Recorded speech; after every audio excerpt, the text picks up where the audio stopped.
Gracias. Buenos días a todas, a todos. Vamos a continuar con esta segunda clase del módulo inicial, derechos de las partes en el procedimiento especial sancionador. No sé si tuvieron la oportunidad de revisar esta jurisprudencia esta tesis del ius puniendi electoral, y hay algo que quieran comentar al respecto, ¿no?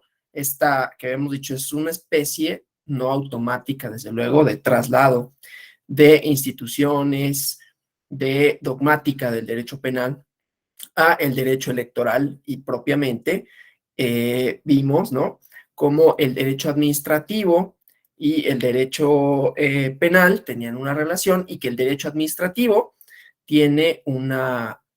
¿Otra vez no me escuchan? ¿No se escucha? ¿Sí? Eh, Tiene el derecho administrativo una relación con el derecho electoral, y que en el caso del procedimiento especial sancionador, pues tiene estas ideas de sanción. Es que hay quienes me indican que no se escucha, entonces no sé, porque tengo dos personas, ¿no?, que dicen que no, y otras que dicen que sí.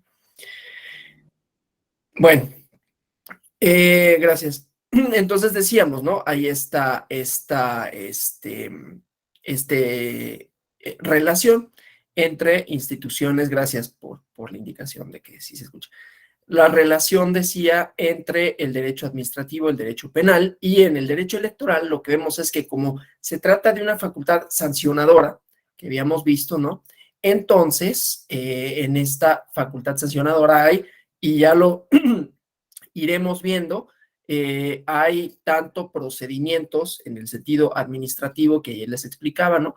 Autoridades que en ejercicio de sus facultades verifican y sancionan. Y por otro lado, vamos a ver ya a partir del día de mañana cómo la reforma de 2014 supuso una dualidad de instituciones, en donde tenemos una fase administrativa sancionadora, pero que se conjunta con una fase judicial, en donde también se impone la sanción. Es un poco diverso a como sucede en el derecho administrativo. Ayer lo habíamos visto, ¿no? Autoridades que dependen de la administración pública, y que en su labor, digamos, ¿no?, pueden revisar, pueden sancionar, pueden imponer multas, y así diversas medidas para cumplir, o para que obligar a los sujetos, en este caso serían los partidos políticos, ¿no?, y algunos candidatos independientes, a cumplir con la norma relativa, sobre todo, aunque no únicamente, ya lo iremos viendo el día de mañana, y lo van a ver a lo largo del diplomado, relativa a la publicidad, a la propaganda, ¿no?, por un lado, y la cuestión también de la violencia política por razón de género, ¿no? Entonces, bueno, es importante esta idea de la reserva de ley. Vamos a ir viendo algunas cosas, ¿no?, relativas a esto, pero quisiera ver si hay alguien que quiera participar con esto del ius puniendi electoral, que me explique, ¿no? Bueno, que nos explique en términos generales qué es el ius puniendi electoral.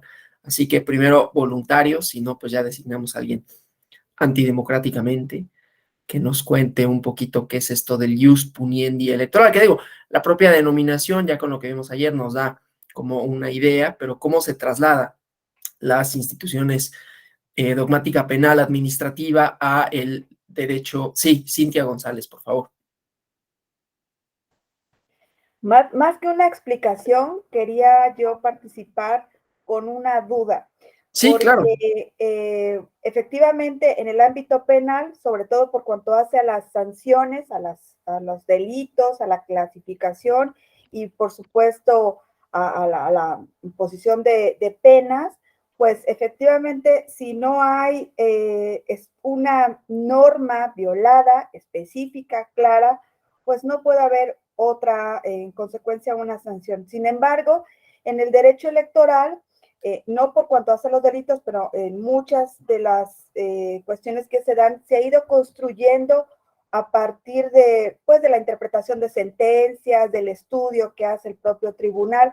Entonces, ahí como que no me quedaba tan claro si estamos hablando de instituciones y de procedimientos en lo general o de cuestiones más específicas, porque pues efectivamente hemos visto a lo largo, particularmente en la reforma, a partir de la reforma del 2014, cómo había algunos cabos sueltos que el propio, la sala superior, el propio tribunal, fue resolviendo como se fueron presentando. Bueno, el caso más que me parece más significativo es el de la publicidad en redes sociales, ¿no?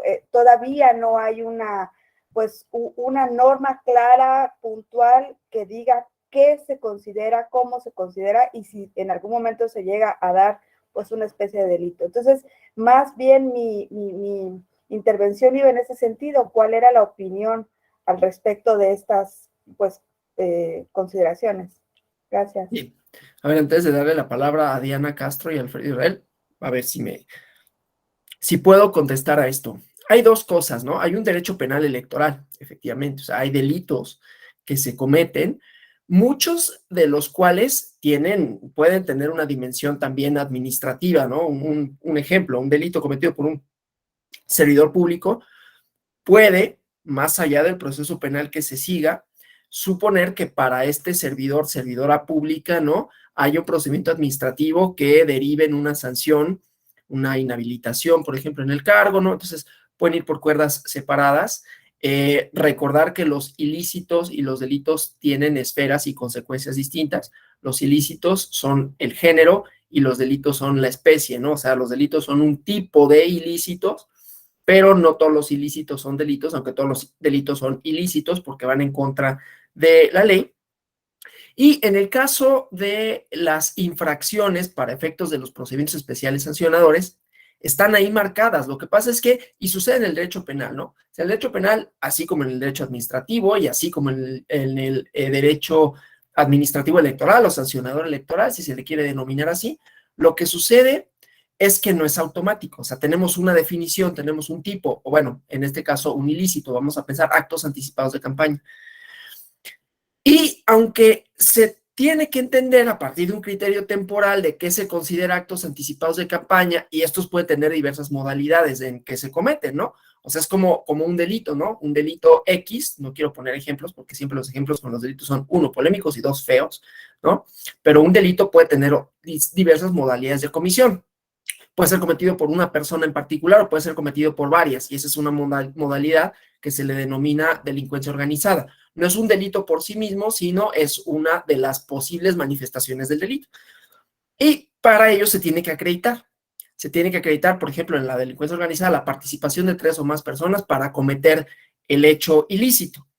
En el caso de los actos anticipados de campaña, aunque podamos tener una definición clara, cierta, de qué consideramos un acto anticipado de campaña, eso no quiere decir que cuando se materializa no pueda haber elementos que nos permitan o no encuadrarlo porque tiene que ser un encuadre perfecto, ¿no? O sea, en el derecho penal dicen más allá de toda duda razonable, acá sería que se colmen los extremos del ilícito, ¿no?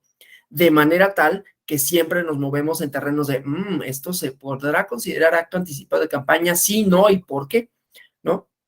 Y entonces es ahí donde se ha construido también las líneas jurisprudenciales. Obviamente, y recuerden esto también, en el derecho penal, como en el derecho administrativo, como en el derecho administrativo electoral o sancionador electoral, tenemos un concepto que es importante, que es el bien jurídico tutelado. Y ahí vamos a encontrar también diversas cuestiones, tales como el interés superior de la niñez, para efectos de los promocionales en donde se utilizan niños, y entonces ahí van añadiendo algunos elementos de decir, bueno, es que tiene que difuminar la imagen, tiene que tener un consentimiento informado de los padres y así sucesivamente, o protección, el manto protector al periodismo y así sucesivamente, ¿no? Estos, desde luego, se van dando conforme se dan los conflictos, pero en principio sí sucede que para que haya una sanción, el ilícito tiene que estar previsto, de manera tal que, suponiendo, no es el caso, pero suponiendo que no estuviese previsto el acto anticipado de campaña, no se podría sancionar a una persona por ello. Lo que resulta difícil, o sea, Si no se define el acto anticipado de campaña como un ilícito, que sí está, pero si no estuviera, entonces no podría sancionarse por esa cuestión. Ahora, estando, no quiere decir que todo acto que se denuncie como tal lo sea. Para eso se hace la investigación respectiva, en donde se tiene que decir temporalidad, comisión y modalidad en que se cometió el ilícito, y pues desde luego señalar cuál es el bien jurídico tutelado para ese ilícito, ¿no? Y es ahí donde, insisto, no es tan automático, como sucede también en el derecho penal, ¿no? No sé si con eso más o menos responda a la duda, compañera Cintia, ¿sí? Perfecto, gracias. Diana Castro, por favor. Sí, pues justamente retomando el ius poniendi y justamente este traslado al derecho administrativo, es muy importante recalcar, o por lo menos a mi consideración, que este traslado parte de la finalidad de salvaguardar un bienestar común. Es decir, estamos partiendo de que esta capacidad coactiva, o por lo menos esta capacidad de colocar ciertas penas del Estado, parte de tutelar esto. Y desde luego también una palabra importante dentro de esta tesis que pudimos leer es la parte de prevención, es decir, prevenir el delito, es decir, que a su vez se prevengan las mayores consecuencias que éste pueda tener a partir de que se haya realizado ese acto. De ahí que justamente esta capacidad punitiva del Estado se refuerza a través de ello. Si bien las diferencias, como menciona la tesis, pueden ser en la intensidad o el alcance de la pena, o por lo menos del castigo, por decirlo de algún modo, que se coloque, lo cierto es que al final del día se salvaguarda este bienestar común y justamente tiene como finalidad alcanzar y preservar el bien común y la paz social. Un aspecto importante en todo esto justamente se señala que la diferencia, o la principal diferencia, es que en el derecho administrativo no existe uniformidad normativa. Sin embargo, hacia ello dice que existe uniformidad sistémica, es decir, si bien están disgregadas todas estas normas que contienen todos estos castigos hacia esos actos o ilícitos o presuntos actos ilícitos que se tienen que comprobar, lo cierto es que sí están integrados en un solo sistema y existe una homogeneización mínima la cual se requiere para poder aplicarlo. Perfecto, sí, efectivamente. No tengo nada más que añadir porque fue muy clara su intervención y su explicación. Teníamos otra mano levantada, nada más que creo que era Alfredo Israel. Sí. Buenos días, gracias. Hola, buenos días, maestro Alfonso. Coincido con mi compañera Diana. Efectivamente, el ius puniendi es la potestad sancionadora que tiene el Estado para reprochar o castigar alguna conducta ilícita. También es cierto, como atinadamente la compañera Diana lo manifestó, esta potestad sancionadora, pues como dice la resolución, debe de permitir que se minimice las conductas punitivas que realizan los diversos actores políticos. Pero más allá, yo quiero hacer una breve reflexión, maestro, lo que es la práctica del procedimiento especial sancionador. El procedimiento especial sancionador es un procedimiento sumario y como tal debe ser muy breve. Y la realidad es de que hoy los tribunales electorales, al menos aquí en mi estado de Guanajuato, si bien hay dos figuras que intervienen en este procedimiento, como es la autoridad investigadora, que es el instituto local, y la autoridad sancionadora o resolutora, que es el tribunal electoral, lo cierto es de que a la fecha están resolviendo apenas los procedimientos especiales sancionadores del proceso electoral 2020-2021 y ya estamos a 2022, es decir, esta potestad sancionadora pues ya no repercute en una situación que afecta al proceso electoral pasado. ¿Por qué? Porque ya se terminó el proceso electoral, incluso pues ya en próximos meses ya estaremos reanudando el nuevo proceso electoral. Entonces yo creo que el procedimiento especial sancionador debe ser de alguna manera, como su nombre lo dice, muy sumario, muy rápido para que tenga efectos en el proceso electoral. Es cuanto, maestro. Gracias. Sí, a ver. No lo puedo pronunciar así de las entidades federativas, porque pues en realidad desconozco así las particularidades de esto. Pero La importancia de los procedimientos especiales sancionadores, más allá de la sanción, desde luego, es que tiene como varias vertientes y se ha ido diversificando, ¿no? Pero una de las cuales son las medidas cautelares, digamos, ese es un punto toral, porque permite que en un momento dado las circunstancias de hecho que contienen un ilícito no continúen, y de esa manera, o sea, más allá de lo abreviado que tendría que ser el procedimiento, inclusive en su resultado, es decir, en la sanción o medida reparatoria, ahorita voy a eso, en la sanción que se puede imponer, ¿no? Lo cierto es que la tutela, digamos, primigenia, bueno, no primigenia, la tutela, vamos a ponerlo como si fueran dos fases de tutela, ¿no? Hay una tutela que supone una sanción para aquellos que fueron omisos o que su acción supuso infringir la norma. Esa es una consecuencia final, pero la tutela del bien jurídico, ahora sí que valga la redundancia, tutelado, se da desde el momento en que se ordena, si es que se ordena, ¿no? La suspensión o se ordena que un spot, que una determinada publicidad no continúe, ¿no?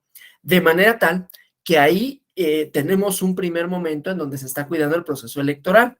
Después viene la parte sancionadora, en donde se acreditarán los extremos o no del ilícito y entonces tendrá una consecuencia pecuniaria o de alguna manera una amonestación, etcétera, para el sujeto infractor. Pero desde el momento en el que las medidas cautelares, en caso de que se ordenen, surten efecto, entonces ya estamos, ¿no? Dentro de la lógica del cuidado. De manera tal que tenemos que entender que el procedimiento especial sancionador en todas sus fases, ¿no? Tiene, digamos, el objetivo primigenio, es decir, no único, pero de proteger la elección en el momento, en el momento de la elección, lo cual no quiere decir, insisto, no es que esté hablando a favor de, porque yo entiendo que desde luego las sanciones, en todo caso, tendrían que imponerse igualmente en un plazo breve, porque eso también tiene que ver con el elemento culpabilidad, ¿no? Es decir, se tendría que acreditar y se tendría que llevar el procedimiento de manera abreviada para poder decir y dilucidar si una persona cometió o no el ilícito.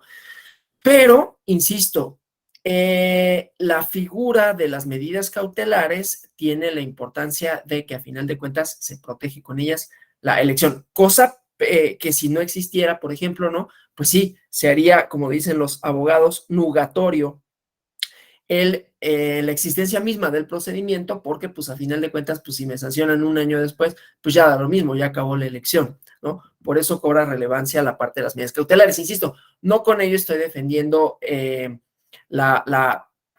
digamos, la ineficiencia burocrática que pudiera haber en algún lugar, pero sí, bueno, recalcando la importancia que en todo caso, para efectos del cuidado de la elección, pueden tener las medidas cautelares para que un determinado acto no surta efectos o deje de surtir efectos y por lo tanto no ensucie, no produzca ninguna consecuencia indeseable en las campañas, ¿no? Esto en el entendido que hay un modelo de comunicación política en donde se contienen los derechos subjetivos públicos, ¿no? Que son, que es lo que se trata de cuidar. Y esto tiene distintas vertientes.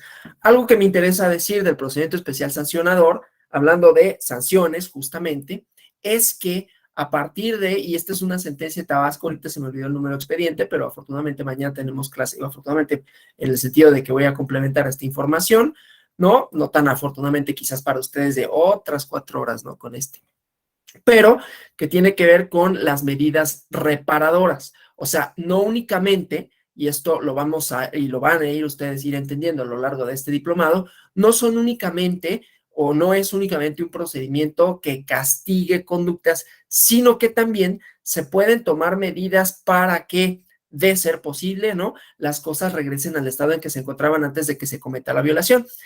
Muy parecido a lo que sucede en el amparo. A veces se puede, no siempre se puede, ¿no? Restituir, como dicen en el amparo, restituir al quejoso en el goce de sus derechos.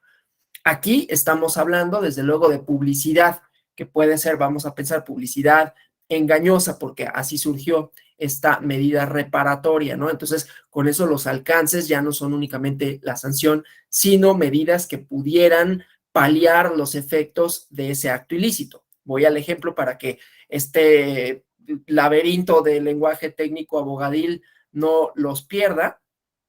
Hubo un diario en una entidad de la República, bueno, en Tabasco, y se publicaron unas encuestas, supuestamente, en un medio de comunicación.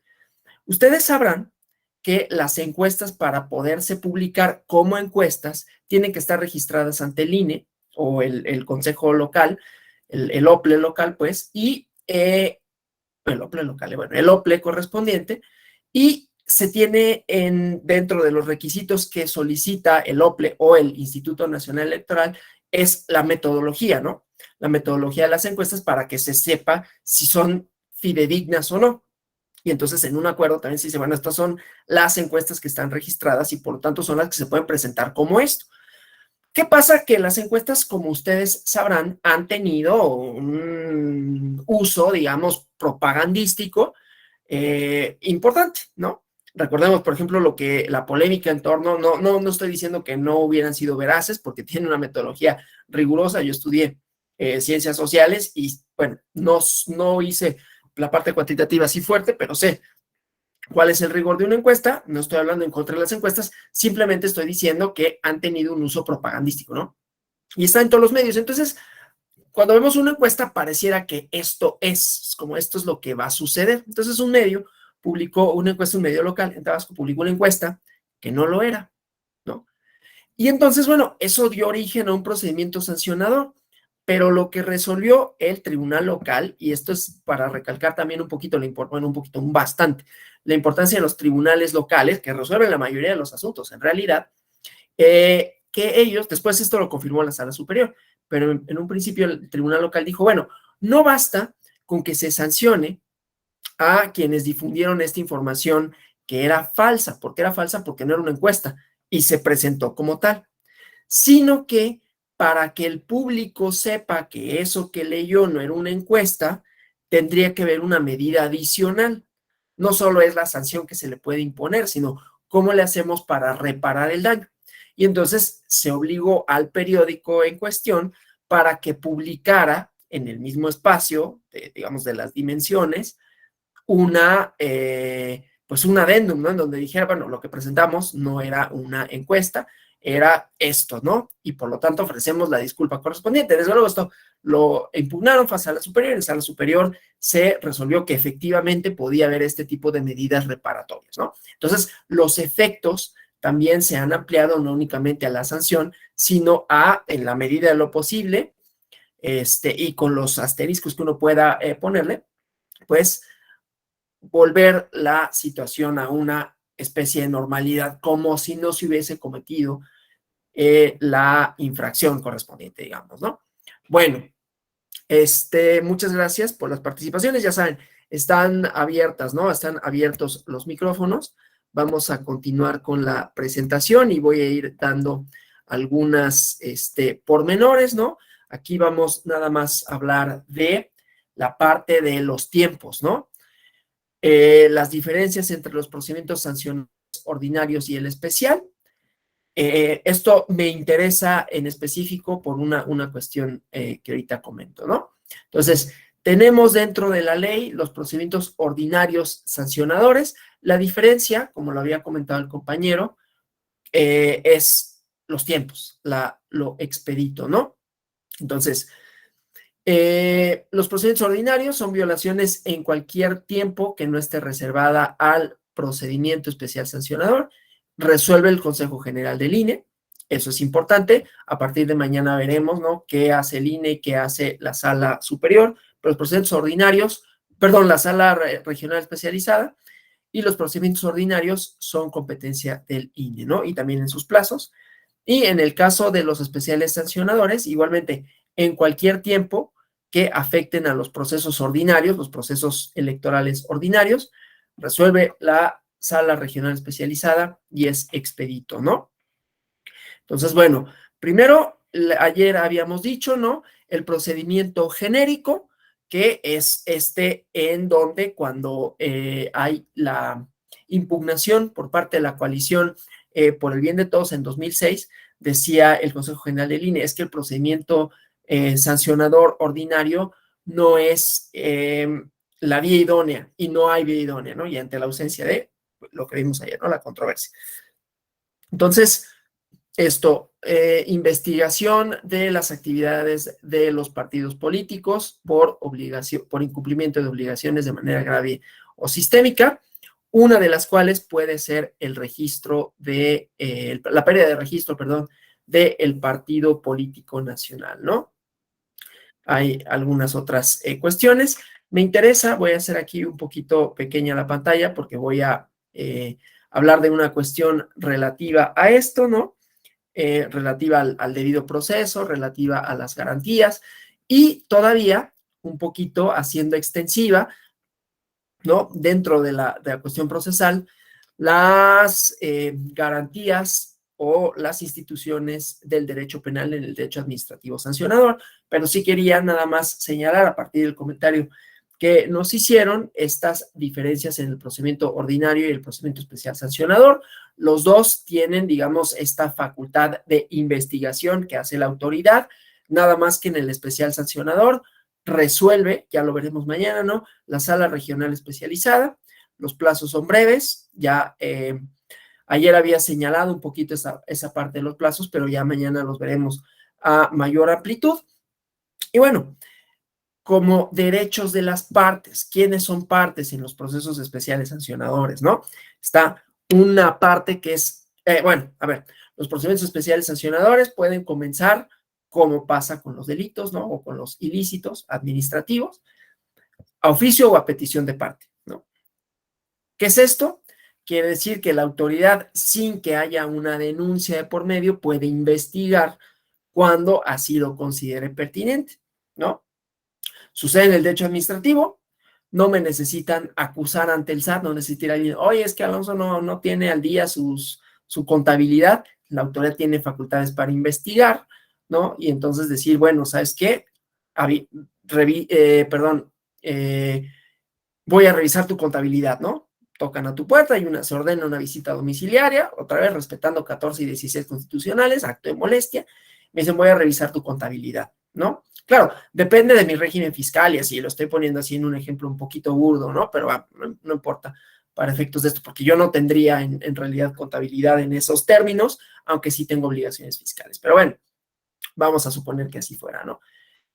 Igualmente, el INE, cuando se trata de los spots, ya verán la parte de las pautas, cómo se asignan, los tiempos y esto, pero puede iniciar una investigación por una presunta o aparente comisión de un ilícito en la propaganda como acto anticipado de campaña y en las distintas modalidades temporales en las que se pueden cometer este tipo de ilícitos, ¿no? Incluyendo violencia política por razón de género, media o no denuncia. Esa es una forma, ¿no? De oficio. Cuando media una denuncia, bueno, y entonces, a ver, si no media una denuncia, vamos a tener a la autoridad administrativa, que es el INE, ¿no? Recabará las pruebas y lo turnará, de ser el caso, a la sala regional especializada que va a resolver. Pero tenemos la autoridad administrativa y jurisdiccional, ¿no? Con las pruebas que aporta el INE, podrá o no la autoridad jurisdiccional determinar una sanción.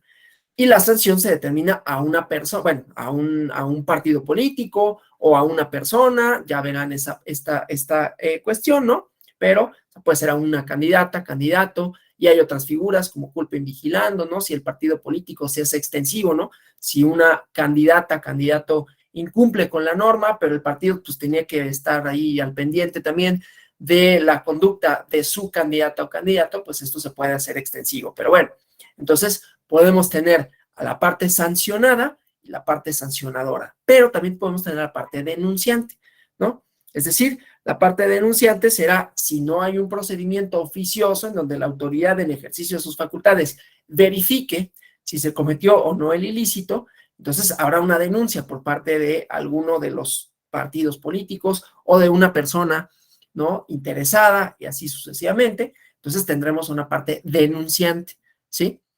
Bueno, todos estos van a tener las garantías procesales que vimos ayer, ¿sí? Pero aparte, como se hacen extensivas las instituciones del derecho penal, perdón. Entonces, tenemos esa triada procesal, ¿no? Vamos a suponer, dependiendo si se actúa de oficio o a petición de parte, la parte denunciante, la parte denunciada y la autoridad. o la autoridad y la parte sancionada, si es que llega a ser sancionada, ¿sí? Pero en el derecho sabrán ustedes que existe una figura que se le llama el tercero o tercera interesada, interesado, que es aquel que tendrá un derecho incompatible, ¿no? Con quien busca, en este caso, la sanción, ¿no? Entonces, ahí podemos tener también esta otra modalidad, ¿no? Vamos a pensar que la sala regional especializada decide que sí se sanciona a un partido, ¿no?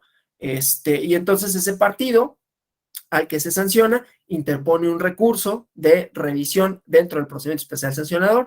Verán esa parte también, ¿no? Aquí yo sé que estoy complicando un poquito la parte procesal, pero solo para decir, puede haber esta figura del tercero interesado, que es aquel que tiene un derecho incompatible con el promovente, ¿no?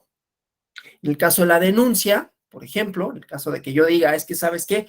Tal partido incumplió la norma y entonces llevó a cabo actos anticipados de campaña.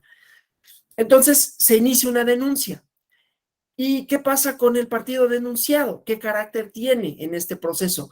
No es como sucedería en el derecho civil, que, pues es el demandado, porque como tenemos las instituciones, es derecho administrativo, lo que tenemos es que yo voy ante una autoridad para que esta autoridad siga un procedimiento en contra de ese instituto político o de ese candidato o candidato, cuya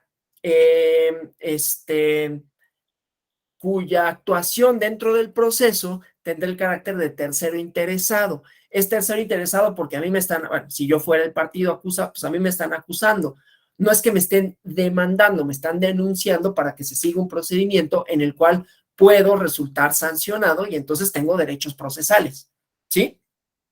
Entonces tengo una pretensión incompatible con el denunciante, es decir, yo digo que yo no cometí el ilícito, ¿sí? Yo digo, no fueron actos anticipados de campaña, pero se me tiene que llamar a juicio, en la idea de que las sanciones administrativas también suponen un procedimiento, ¿no? En donde, pues, se me dé derecho de audiencia, en donde haya instancias, en donde pueda ofrecer pruebas para acreditar que no se cometió el ilícito del que se me acusa, ¿sí? Es una especie de acusado, nada más que el acusado en el derecho penal, pues tiene un cariz distinto, ¿no? Y aquí sería un tercero interesado. Ahora, si llegan a el recurso en el procedimiento especial sancionador, ¿no? Entonces, otra vez, la parte que tiene el derecho incompatible con quien promueve el recurso, ¿no? Será el tercero o tercera interesada, ¿no? Hay un módulo correspondiente al recurso de revisión en el PES. Solo digo que los terceros interesados también son partes en el juicio, en los procedimientos o en el recurso de revisión, y que dependiendo de quién sea el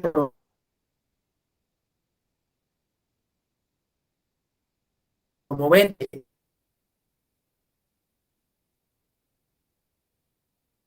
sea de denuncia, o bueno, el denunciante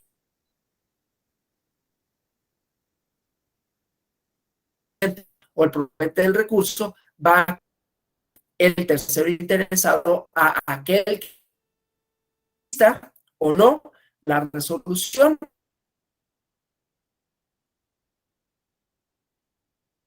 o aquel que tiene un derecho distinto o una...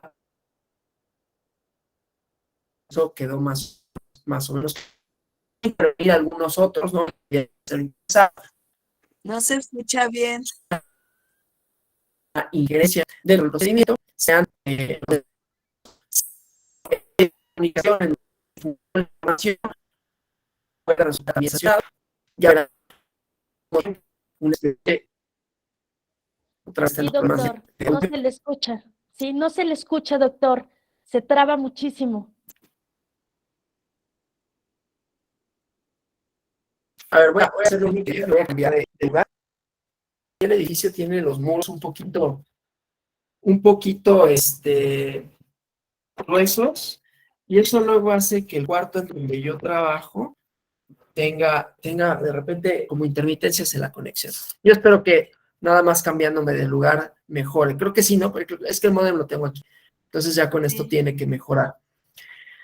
Bueno, entonces decía esto, ¿no? Dependiendo de cómo se configure la tarea procesal, si hay un denunciante o no, quiénes participan, quiénes difunden, y decía, un expediente 134/2020, en donde se dieron lineamientos justamente al presidente de la República para saber cuándo estamos en presencia o no de propaganda electoral, qué información sí se puede difundir en las mañaneras, cuál es el formato, y esto es SUBREP 134/2020, y ahí se resolvió justamente, ¿no? ¿Qué formato tienen las mañaneras? A quiénes se puede sancionar, ¿no?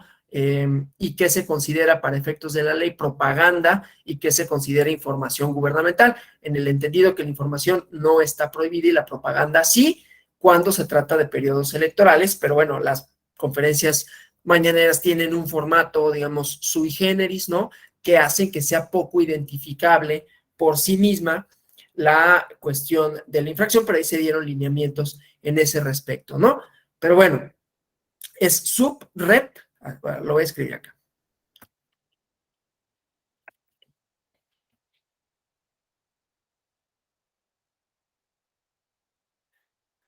Esa P también es mayúscula, ¿eh? Entonces, bueno, esto nada más para, insisto, ahí había alineamientos en ese sentido, ¿no? Entonces, bueno, las partes que, insisto, pueden tener estas distintas modalidades, pero todas gozan de garantías de derechos humanos, ¿no? El derecho administrativo sancionador, al ser una expresión del ius puniente del Estado en sede administrativa, entonces van a importarse del derecho penal sus instituciones, ¿no? Claro, ya dijimos, tiene una especificidad propia, ¿sí? Pero bueno, entonces, reserva de ley y tipicidad, ¿no? Derechos de la parte denunciada, derechos de los terceros interesados, entonces, la descripción de las conductas, ¿no? Delimitar los casos en que es aplicable el PES, ¿no? Violaciones al artículo 41, base tercera, 134, séptimo párrafo de la Constitución, que contravengan normas relativas a la propaganda y los actos anticipados de pre-campaña o campaña, ¿no?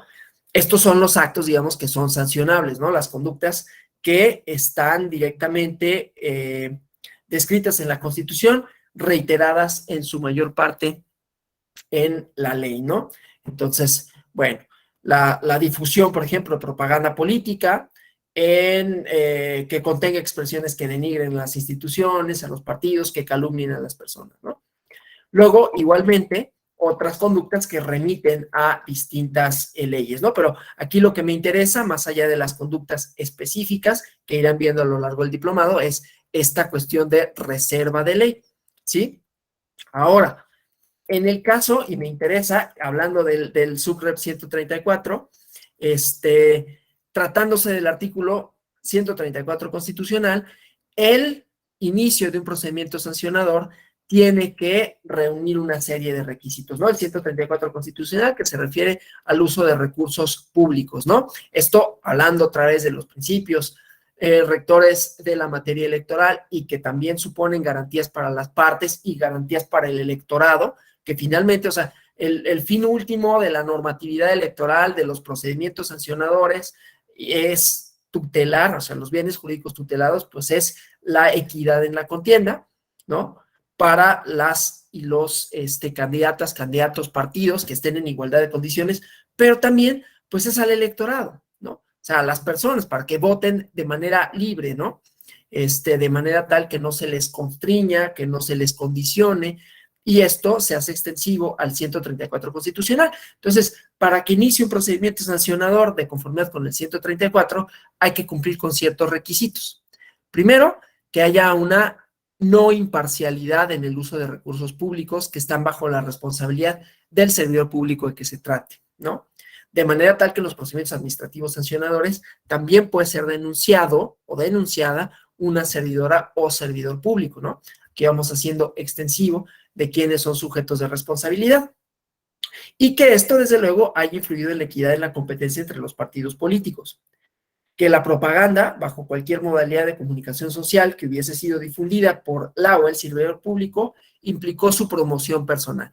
Que esto también hay líneas jurisprudenciales, ¿no? Que se considera promoción personal, inclusive en las pautas. Con todo esto no me voy metiendo porque todos son cuestiones relativas al módulo, ¿no? Aquí me interesa nada más, insisto, ver en cuanto hace a la reserva de ley cuáles son algunos de los requisitos que se deben de satisfacer para tener por cumplido los extremos, hablando de los ilícitos y de la perfecta adecuación de estos a la conducta. Entonces, ¿cuáles son algunos de los criterios para considerar que en el caso del 134 ha habido tipicidad, ¿no? Hago el paréntesis, sabrán, para quienes tengan algún conocimiento de derecho penal, que los ilícitos penales se definen como conductas típicas antijurídicas y culpables, y que son los elementos que hay que acreditar para efectos de imponer una sanción penal. Aquí sucede lo mismo. Entonces, reserva de ley, como en el penal, primer elemento, conducta, que haya algo que ha sucedido en los hechos, luego que esté tipificada, que esté en la ley. Entonces, para que esté tipificada en la ley, tiene que estar mencionada, y luego que sea antijurídica, ¿no? Que rompa el orden jurídico y que sea culpable, ¿no? Entonces, para que pueda iniciarse un procedimiento especial sancionador de conformidad con el 134, tiene que existir una conducta que colme estos elementos que estoy diciendo, ¿no? Entonces, que esta propaganda haya implicado su promoción personal, que los elementos que se hayan recabado o de los elementos que se hayan recabado se advierta que hay una posible vulneración de lo previsto en el 134 Constitucional, una posible violación, porque desde luego justamente la idea del procedimiento especial sancionador es que en la tramitación del mismo se dilucide si existió o no. No se tramitan procedimientos, digamos, a sabiendas de que hay el elemento culpabilidad, sino que hay probable culpabilidad, o como dicen en el derecho penal, probable responsabilidad en la comisión del ilícito, y entonces se va a dilucidar ahí la parte denunciada, ¿no? O el servidor público al que se acusa de haber infringido el 134, pues tendrá su derecho de audiencia y entonces podrá aportar las pruebas que considere necesarias para demostrar su inocencia, ¿no? Entonces, bueno, otro de los elementos es que no se advierta la existencia de circunstancias que material o jurídicamente hagan inviable la instauración del procedimiento sancionador ordinario o especial sancionador, ¿no? Entonces, bueno, eso con respecto a la reserva de ley que decía, me interesa de manera específica, ¿no? Bueno, sigo con esto, ¿no? Hay un manto protector de los derechos fundamentales, el propio, como hemos visto, ¿no? El propio diplomado, así se llama, y los derechos fundamentales también incluyen a la parte denunciada, ¿no? O al partido político contra el cual, o candidato contra el cual se instaura el procedimiento especial sancionador, ¿no? A reserva de que mañana veamos la distribución de competencias, pero la sala especializada en el ejercicio de sus atribuciones, ¿no? Relativas a revisar la correcta integración de los expedientes que remite el Instituto Nacional Electoral, es el garante, o sí, es la garante del cumplimiento de las reglas del debido proceso legal por parte de la autoridad administrativa, ¿no? Entonces, un órgano revisor de la constitucionalidad, de la legalidad de las actuaciones de la autoridad administrativa, y esta atribución que tiene la sala regional especializada se relaciona con derechos como acceso a la justicia de cualquiera de las partes, sea denunciada, de ser el caso, y denunciante, derecho de la defensa, seguimos en el artículo 17 constitucional, tutela judicial efectiva, ¿no? Y esto lo podemos retrotraer a lo que hablábamos el día de ayer con relación a la sentencia 17/2016, ¿no? Que haya un recurso idóneo para poder, en este caso, conocer y ya sea sancionar o no a la conducta infractora, ¿no? Garantía de audiencia, desde luego, ¿no? Debido proceso y principio de legalidad, además de estas instituciones del derecho penal de reserva de ley, de nula pena sin, bueno, no hay pena sin ley, no hay sanción sin ley, ¿no? Entonces, en caso, por ejemplo, de que haya deficiencias sosteniendo estas garantías, ¿no? De audiencia, de acceso a la justicia, de defensa, tutela judicial, debido proceso, pues se ha ordenado en algunas sentencias, ¿no? La regularización del procedimiento cuando se advierten deficiencias en el emplazamiento de las partes, ¿no? Ya sea porque se omite llamar a todos los sujetos denunciados, porque no se respetan los plazos legales para la notificación de porque no se precisan las conductas infractoras que se les imputan, y en general por la carencia de fundamentación y motivación, ¿sí? Entonces, tenemos alguna... Sí, Gloria. Espero que me escuchen porque mi internet Sí. está fatal. A ver, una cosa que te decías de los tiempos, y a mí me coincido mucho con lo que decía Alfredo de Guanajuato. O sea, la teoría suena increíble, ¿no? Y dices, claro, y los tiempos, pero la realidad, por ejemplo, en violencia política es otra, que también se usa el PES, digo, ya sé que me estoy adelantando, Sí. pero justo cuando te escucho digo, es que, pues, nosotros hemos trabajado, bueno, yo he trabajado con víctimas de violencia política que han metido juicios y que han hecho casos y que justo lo que mencionas, violencia política hasta que no hubo una reforma legal se pudo tomar en cuenta y entonces entraba el procedimiento especial sancionador. Pero una de las grandes críticas y de los análisis que se hacen actualmente es que el PES no sirve para eso, porque en teoría dice que es expedito, pero en la realidad no lo es. Y entonces, si una mujer, por ejemplo, está en campaña y sobre violencia política y se va con el PES, de aquí a que le resuelven puede pasar incluso la elección completa. Entonces, ahí es donde también, perdón mi fatalismo, compañeras, compañeros y compañeras ya me irán conociendo, pero digo, es que la teoría suena increíble, pero la realidad, en cuanto sobre todo a los tiempos, es otra.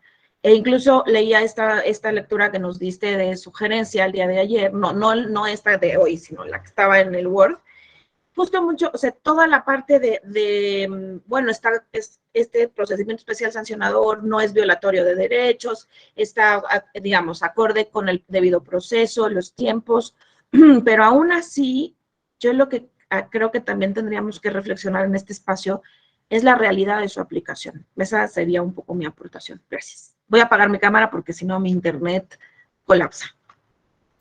Gracias. Sí, pues es que, a ver, a mí, luego en esto, yo desde luego, a ver, no puedo entrar en mucha profundidad y puedes resultar que digan, sí, pues no quiere hablar mal del tribunal, ¿no? La cosa es que también las cargas de trabajo llegan a ser excesivas. Los tiempos obviamente obligan a que por lo menos en principio, ¿no? Se resuelva de manera expedita, lo cual también supone, insisto, cargas de trabajo importantes, pero corríjanme si estoy mal, muchas veces lo que pasa es que hay una parte de investigación que aunque se supone que está acotada en plazos, pues que necesita de que las autoridades se alleguen de muchos elementos, ¿no? Y además está la otra parte de los recursos. Los recursos, como ustedes saben, para quienes han litigado, ¿no? Pues también muchas veces se generan dilaciones, ¿no? En los resultados. En el procedimiento especial sancionador puede haber recursos tanto para el desechamiento como para el otorgamiento o no de medidas, el desechamiento de la demanda, perdón, el otorgamiento o no de medidas cautelares y la propia sentencia, ¿no? Lo cual eso, pues desde luego va generando, ¿no? Que un mismo expediente pues vaya caminando de diversas maneras, vamos a suponer, se desecha y entonces ante eso se promueve un recurso, se turna a la sala superior, porque el recurso lo resuelve sala superior, y la sala superior dice admite. Entonces ya se admite, se instaura la fase de investigación, el INE turna a la sala regional especializada, y vamos a suponer que hubiera algún vicio de procedimiento, y entonces la sala regional especializada dice, es que, ¿sabes qué? Faltó esto, lo regresa al INE, ¿no? Entonces el INE corrige el procedimiento, lo regresa otra vez a la sala regional especializada, sanciona, y ante esta sanción, suponiendo que lo hubiera, hay otra vez un recurso de revisión ante la sala superior que puede volver a pronunciarse con relación a esto, ¿no? Entonces, ahí pues ya hubo una secuencia temporal importante y vamos a suponer que dentro de ese mismo procedimiento se instauren medidas cautelares, ¿no? Y que esa medida cautelar, ya sea su otorgamiento o no, sea recurrible y se recurra, ¿no? Todo eso va complicando a la lógica propia del procedimiento, ¿no? A ver, los procedimientos tanto administrativos como penales, y en este caso también electorales, tienen, si bien es cierto, la finalidad, por un lado, de sancionar, de reparar cuando sea posible, también de, en la medida de lo posible, inhibir. Pero eso no quiere decir que sean perfectos en esta última parte de la inhibición. La inhibición ya escapa, o sea, es como pensar que, bueno, no voy a poner el ejemplo. La inhibición escapa de lo que pueda hacer o no el tribunal, de lo que pueda hacer o no el INE, porque pues estamos contando que, bueno, pues en la medida de lo posible, pues mejor no lo hagan para evitar, no solo para evitar sanciones, sino pues no infrinjan la norma, ¿no? O sea, estamos pensando en que la infracción a la norma, tanto administrativa como civil, como penal, como de cualquier índole, pues tendría que ser una excepción, ¿no? Obviamente, si es una regla más que una excepción, entonces lo que vamos a hacer es que vamos a colapsar al sistema de justicia, por un lado, ¿no? Entonces, bueno, también, digamos, los partidos políticos, candidatas y candidatas, pues tendrían que poner un poquito de su parte. Eso por un lado. Por otro lado, no me refiero al tema de violencia política de género, me refiero a la regulación del modelo de comunicación política, ¿no? Es muy restrictivo. Y eso también hace que sea particularmente litigioso, ¿no? Porque nunca queda como muy claro, porque pues hay partidos políticos que dicen, no, pues es que esto no fue, esto es libertad de expresión, y también se vuelve pues un recurso también, digamos, ¿no? Para que pues determinados spots que puedan o no ser o sea, que sean considerados como violatorios a la normatividad de comunicación política. Entonces también a veces un modelo muy restrictivo impacta en la litigiosidad de las cosas. Insisto, no me estoy refiriendo al tema de violencia política de género, sino a que la mayoría de los procedimientos que se llevan a cabo tienen que ver con propaganda. Dice, pero en muchos casos el tiempo es excesivo. Ahorita voy con Carla Esteves, que levantó la mano. Y al final resuelve que como es tema antiguo ya no hay hecho manera de reparar el daño. Sí, la reparación del daño puede ser efectivamente imposible porque ya se materializó la conducta, lo cual no quiere decir que no se pueda sancionar, ¿no? O sea, entiendo las dificultades, digamos, burocráticas que supone un sistema sancionador, pasa también en derecho administrativo, ¿no? Ahorita les cuento algunas experiencias, ¿no? Digamos, sucede, ¿no? Lo cual no quiere decir que, por un lado, sea prescindible, desde luego no es un sistema perfecto, pero que sí va dando por lo menos una serie de lineamientos, una serie de pautas, y que pues va construyendo un poquito ahí por lo menos la discusión pública con relación a esto, y que además sí se sancionan a distintos infractores. Carla Esteves, por favor. Ay, no le escuchamos. Bueno, yo no lo escucho al menos. Trial, Ah, ya. Otra vez no se escucha. trial, Es que nada más dice como que su micrófono o su audio no está activado. trial, Sí, porque nada más dice como prueba, dice en inglés prueba, trial, y no se escucha. No, pero ahorita sí aparece el micrófono apagado. Como que no se puede activar el micrófono. O no sé si guste escribirlo. O salir y entrar. Ah, a ver. El caso de distribución de competencias, dice Cintia, es todo un tema que incluso pareciera que los OPLES lo utilizan para ganar tiempo en la sustanciación o resolver, como dice la compañía. Bueno, ahí yo no podría decir mucho, porque además la verdad es que no desconozco los procedimientos especiales sancionadores en las entidades propiamente, ¿no? Cada una tendrá sus distribuciones de competencias. Inclusive, hasta hace poco, no todos los OPLES tenían esta dualidad de tribunal OPLE, ¿no? Hay unos que resuelven, creo que todavía hay unos que resuelven y sustancian todo el procedimiento especial sancionador, ¿no? Entonces, bueno, tenemos todavía algunas diferencias en cuanto a la legislación. Y otra vez, sí es un problema, digamos, es un problema a resolverse, que el sistema electoral mexicano sea particularmente litigioso, ¿no? O sea, cuando hay tantas posibilidades de pelear en las instituciones jurisdiccionales los temas, pues también genera que se sobrecargue las instituciones, ¿no? Y que además casi cualquier cosa sea motivo de controversia, ¿no? Desde luego, bueno, pues es parte un poquito de la contienda, pero sí llega ese caso. Sí, Gloria. A ver, creo que en cuanto a la reforma del 2007 que toca el tema que tú estás diciendo de comunicación política, también es importante recordar por qué se hizo. Y les Sí, digo claro. porque a mí me tocó trabajar en esa reforma, ahí donde me ven, que no estaba, era yo muy chavita, pero me tocó trabajar en esa reforma. Y uno de los grandes, o sea, la gente que lo hizo, que no me tocó estar ahí, decía, ok, al final sí nos pasamos de regulación, pero lo cierto es que el dinero, casi todo el dinero que se les daban prerrogativas en campaña a los partidos se iba a las televisoras. Y Sí. todo lo Y las que televisoras daban todo, precios distintos. exactamente, y cada, o sea, la inequidad en la contienda en cuanto a acceso a radio y televisión era flagrante, conocida, y todo lo que pasa después, porque eso también hay que entenderlo. Entonces, no es que yo esté a favor de la litigiosidad y que todo el tiempo todo se sobreregule. Creo que tenemos uno de los sistemas electorales más complejos a nivel mundial por lo mismo, porque de cada cosa se hace una norma nueva y otra y otra. Es así que estamos con una reforma electoral en puerta. Pero también hay que decirlo, y uno de los grandes enojos de las televisoras es que le acabaron el negocio a todas, y por ahí a la radio. Y recuerdo mucho una columna de López Dóriga, ¿no? De uno de los autores de esta reforma que decía, ¿de qué se ríe? Y lo cierto es que también estas reuniones, échense un clavado a esa historia porque es bien interesante. Recuerdo mucho a Pati Chapoy diciendo, o sea, yo ya no voy a poder decir que Peña Nieto es guapo. Señora, por Dios, ¿no? No era tan básico como eso. Pero lo que hay que entender, sobre todo en la parte de comunicación política y de lo que tiene que ver con el dinero en los partidos y en los medios de comunicación, es que también se hizo por eso.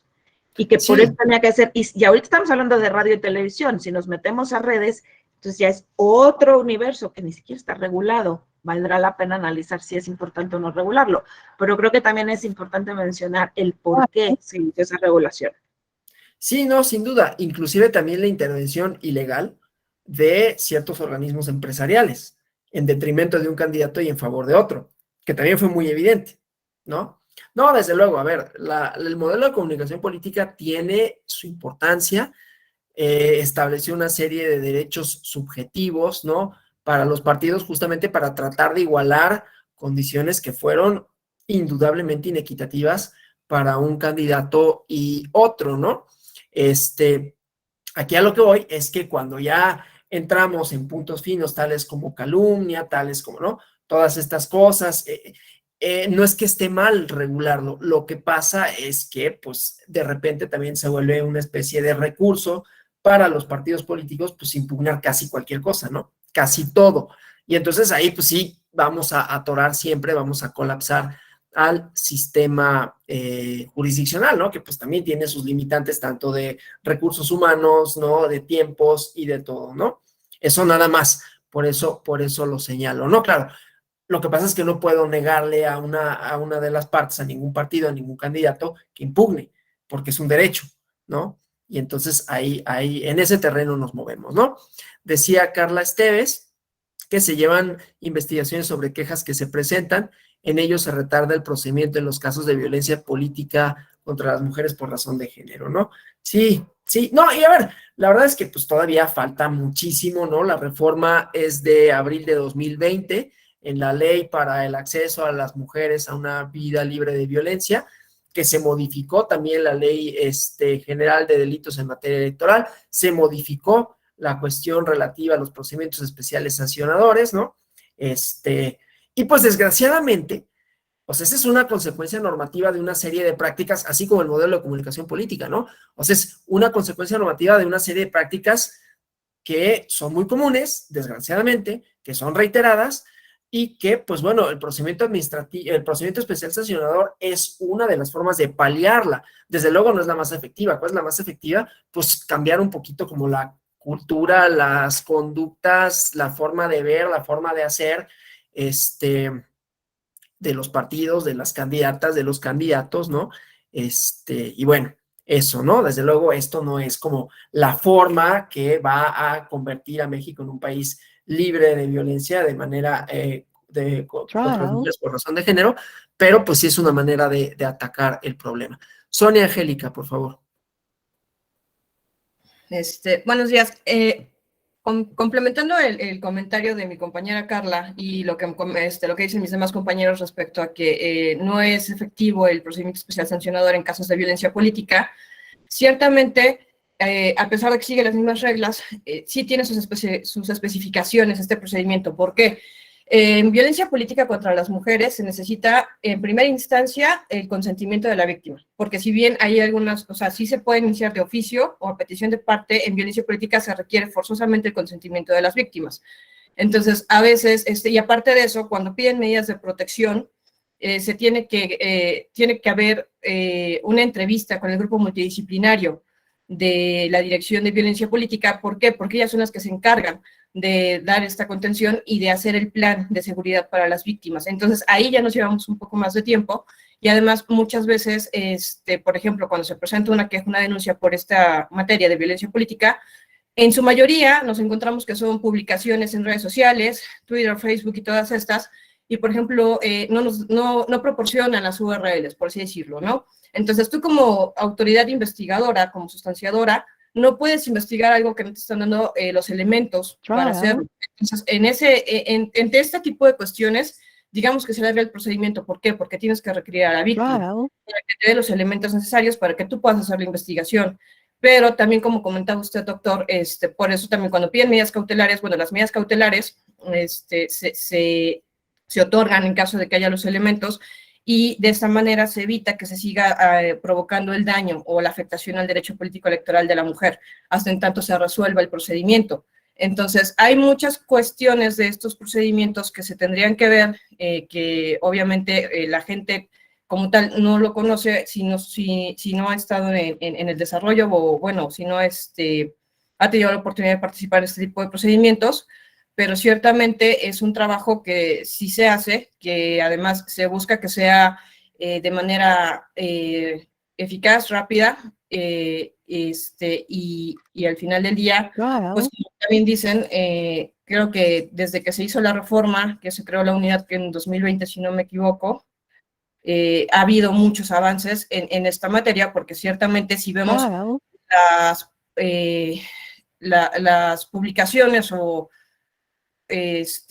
anteriores a esta reforma, bueno, se ha ido disminuyendo la violencia en cuestiones políticas, ¿no? Antes se acusaba mucho a las mujeres o había mucho esto de, es que como es mujer no puede gobernar, o va a gobernar su esposo, y son cuestiones que han ido disminuyendo a raíz de estas reformas, que nos falta mucho ciertamente, pero me parece que sí ha habido un avance, y que al final del día, si bien el procedimiento es un poco, o se puede prolongar por varias cuestiones, no significa que el trabajo no se haga. Claro, es más, se han anulado elecciones ya por eso, por violencia política contra las mujeres en razón de género, ¿no? Otra vez, no estoy diciendo que sea perfecto, es perfectible, pero claro, estoy de acuerdo con usted, ¿no? No solo se han instaurado procedimientos, se han llevado a cabo sanciones, y insisto, se han anulado elecciones por ese motivo, ¿no? Bueno, vamos a continuar, siguen abiertos los micrófonos, ¿no? Para quienes quieran participar, ¿no? Entonces, decía, la remisión de los expedientes, ¿no?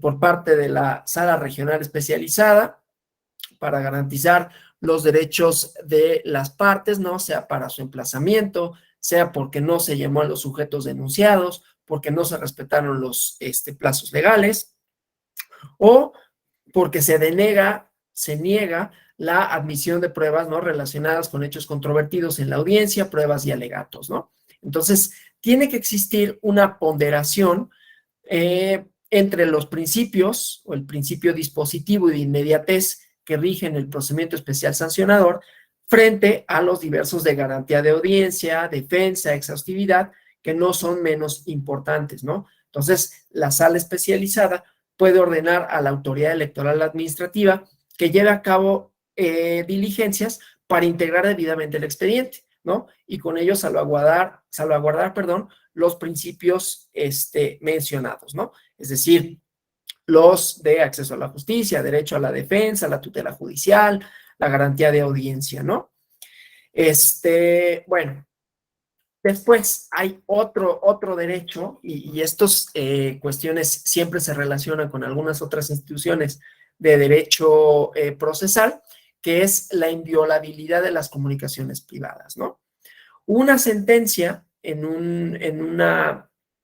en un procedimiento especial sancionador, creo que era es ya viejito, 163 de 2015, SRE-PSC 163/2015, donde los candidatos a gobernador en los estados de, creo que era Baja California y Querétaro, denunciaron a un partido por difundir en radio y televisión un promocional que se denominaba No Más. ¿Qué sucedió?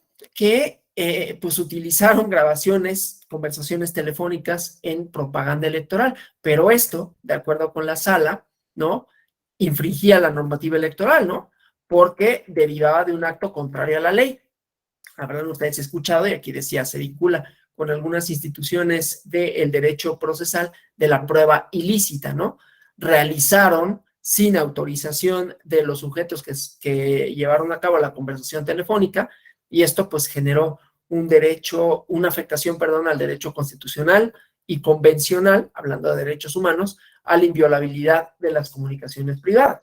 Entonces, aunque el contenido de la grabación hubiera sido difundida previamente por los medios de comunicación, como lo fue, ello no legitimaba a los partidos políticos para utilizarlo como un elemento válido dentro de su propaganda, ¿no? O sea, el hecho de que su difusión se hubiera realizado de manera previa o concurrente, dice la sentencia, ¿no?, en los medios de comunicación, como un acontecimiento relevante o noticioso, esto no le otorga licitud a los actos de los que deriva este material, ¿no? O sea, puede tener unos efectos mediáticos, informativos, pero no puede ser utilizada en juicio, menos aún para un promocional.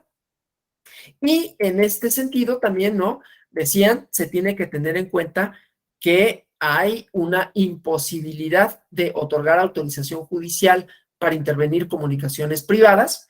En principio, ¿no?, tiene que haber una orden dada por un juez, pero si no es así, ¿no?, el uso de contenidos derivados de ilícitos, la prueba ilícita en la propaganda electoral de partidos políticos, excluye justificaciones, ¿no?, o sustentos en la libertad de expresión, ¿sí?, que siempre va a ser uno de los elementos, ¿no?, uno de los elementos que se tengan a consideración, cuáles son los límites de la libertad de expresión en tratándose de propaganda política, el contenido de la misma y así sucesivamente, ¿no?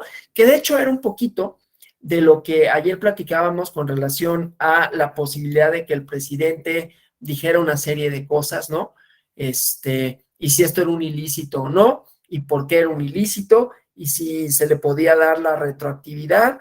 Y ha habido, ¿no?, como constantemente esta pugna por definir quiénes son los sujetos, hasta dónde los ampara la cuestión de libertad de expresión, ¿no? Pero bueno, en principio, este derecho subjetivo público, con sus debidas limitantes, alcanza a todas y todos, ¿no? Lo cual no quiere decir que en ejercicio de la libertad de expresión se puedan cometer ilícitos, ¿no? Bueno, entonces, la regla general con relación a las pruebas ilícitas es su exclusión, la regla general, ¿no? Esto de acuerdo con la Suprema Corte de Justicia de la Nación, directa o indirectamente, ¿no?, en un procedimiento. Hay límites sobre hasta cuándo se sigue la ilicitud de las pruebas, ¿no?, según una cadena de eventos, ¿no? Entonces, bueno, por ejemplo, si la contaminación de la prueba se atenúa, en el caso de las pruebas ilícitas en general, ¿no?, que se obtienen por medios ilícitos, o si hay una fuente independiente para la prueba, y si la prueba hubiera sido descubierta de manera inevitable, ¿sí?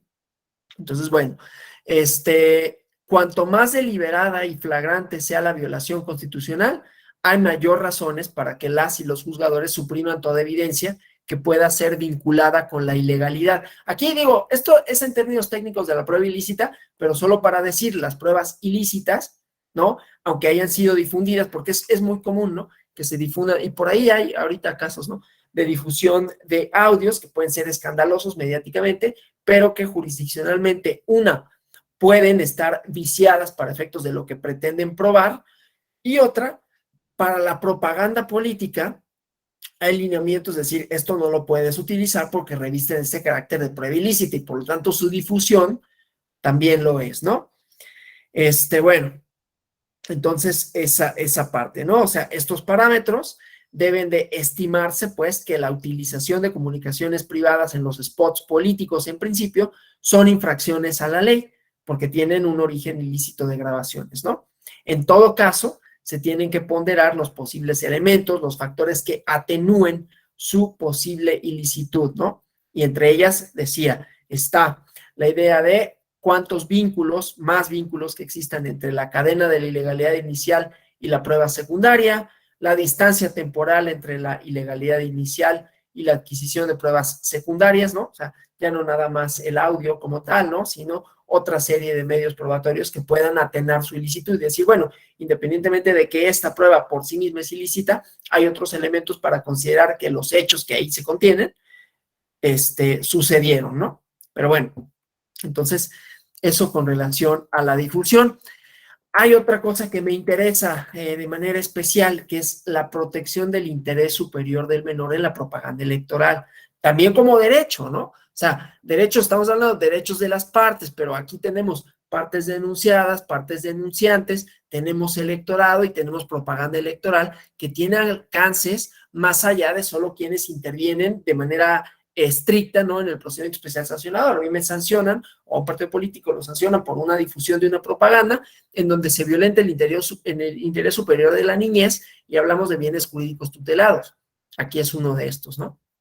Entonces, bueno, a través de las decisiones de la sala especializada, así como de la sala superior, pues se ha salvaguardado derechos fundamentales de los menores, ¿no? Considerando que resulta injustificado que aparezcan infantes, ¿no? En la propaganda política o electoral que se difunde por los partidos políticos, ¿no? En el ejercicio de sus prerrogativas de radio y televisión, hablando de la reforma de 2007, ¿no? Cuando esta participación no cuenta con el consentimiento pleno y cierto de sus padres y tutores, ¿no? Y se les haya consultado a los menores sobre su participación según su edad y grado de madurez, ¿no? Entonces, se ha sostenido en diversos criterios, ¿no? Pero uno de los primeros es la sentencia de la Sala Regional Especializada, SRE PSC 121/2015, ¿no? Insisto, ya hay una línea jurisprudencial amplia, robusta, pero aquí hablando de los partidos políticos que, como saben, constitucionalmente son entidades de interés pública, pretenden la defensa de un interés general, ¿no? Estaban legitimados, decía en esa sentencia, para deducir acciones tuitivas de intereses difusos, ¿no? Cuando se estimara que se afectaban los derechos de la imagen y la protección de los datos personales de menores.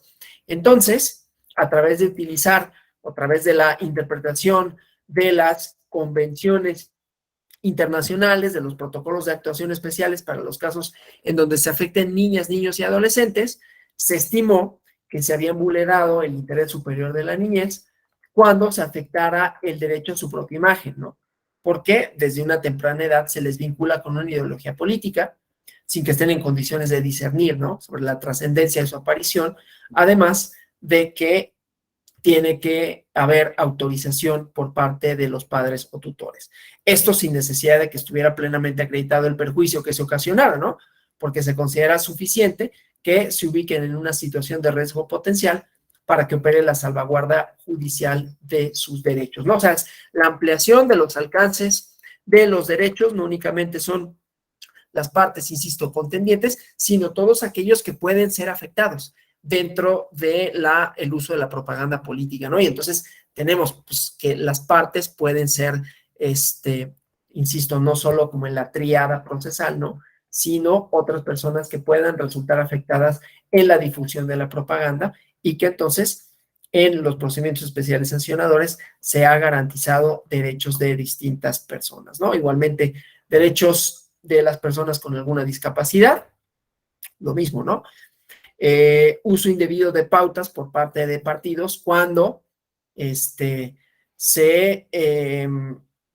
cuando no se salvaguardaba el derecho a la información política electoral de personas con alguna discapacidad, ¿no? O sea, es una condición necesaria de un Estado constitucional democrático, el desarrollo de los derechos humanos, el cumplimiento de las normas y principios constitucionales.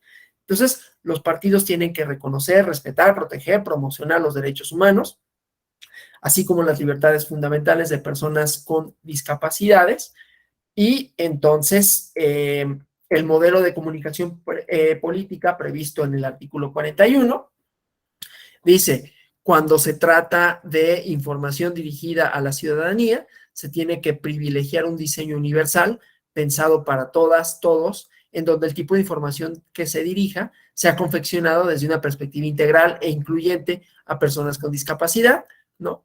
Que se priorice la circulación de información en formatos accesibles, comprensibles a las personas con discapacidad a través de la utilización de sistemas, de tecnologías adecuadas, ¿no? Para tales fines. Entonces, los partidos políticos tienen obligaciones de salvaguardar derechos de las personas con discapacidades, ¿no? El derecho a la igualdad, a la no discriminación, a la accesibilidad universal, el derecho a la información política electoral, ¿no? El derecho de participación en la vida política y pública, ¿no?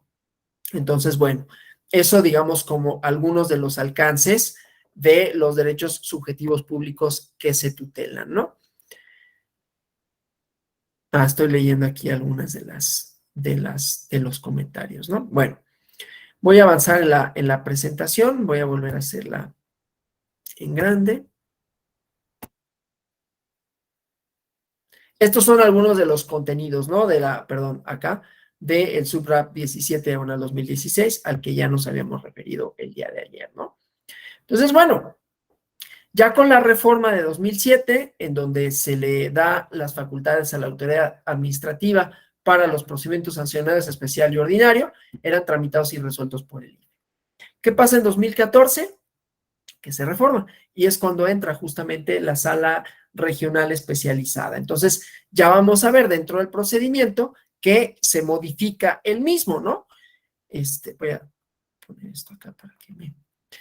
Está la instrucción por parte de la Unidad Técnica de lo Contencioso Electoral de la Secretaría Ejecutiva o su correspondiente en los órganos desconcentrados del INE, de las entidades federativas, ¿no? Las juntas distritales y locales.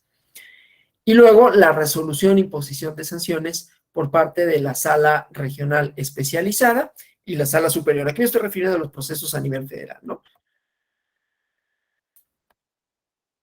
Perdón. Entonces, bueno, el procedimiento especial sancionador, voy a ponerlo aquí, ¿no? Instruye la unidad técnica de lo contencioso electoral, legitimación activa en casos de calumnia, o sea, a diferencia de lo que había dicho anteriormente, ¿no? Los procedimientos especiales sancionadores pueden sustanciarse de oficio o a petición de parte. En el caso de la calumnia, solo puede ser a instancia de la parte afectada, ¿no? Hay una definición del ilícito de calumnia, ¿no? Como la imputación de hechos o delitos falsos con impacto en un proceso electoral. Señalan en la reforma los requisitos de la denuncia, se prevé el desechamiento de plano sin que se haga una prevención, ¿no? ¿Qué es el desechamiento de plano? Cuando uno interpone la denuncia, la unidad técnica de lo contencioso electoral revisa que se cumplan requisitos de forma, procedencia, legitimación de las partes, que se haya interpuesto en tiempo, ¿no? Esto salvaguardando tanto los derechos procesales de la o el denunciado como del propio procedimiento que tiene su lógica y su mecánica, ¿no? Entonces, se puede desechar, no contiene firma autógrafa, ¿no? Entonces, no hay una manifestación de la voluntad. El desechamiento, también en aras de proteger los derechos subjetivos públicos de las partes, le corresponde el recurso de revisión del procedimiento especial sancionador, ¿no? El REP, que conoce la sala superior, ¿sí? O sea, me desechan una demanda y me desechan una denuncia, esto no significa que ahí haya culminado el ejercicio de mi derecho, ¿no? Puedo impugnarlo ante el recurso de revisión del procedimiento especial sancionador. 24 horas para que se admite o deseche la denuncia como plazo, ¿no? Y una vez que se admita, digo, estos ya entiendo, ¿no? Los comentarios que dicen, bueno, pues sí, están los plazos breves, está este contenido, pero muchas veces los procedimientos tardan mucho más que eso, no solo en su instauración, sino en su resolución, ¿no? Pero bueno, estos son los plazos que contempla la ley, ¿no? 24 horas una vez que, para pronunciarse sobre la admisión o desechamiento, recordando, ¿no?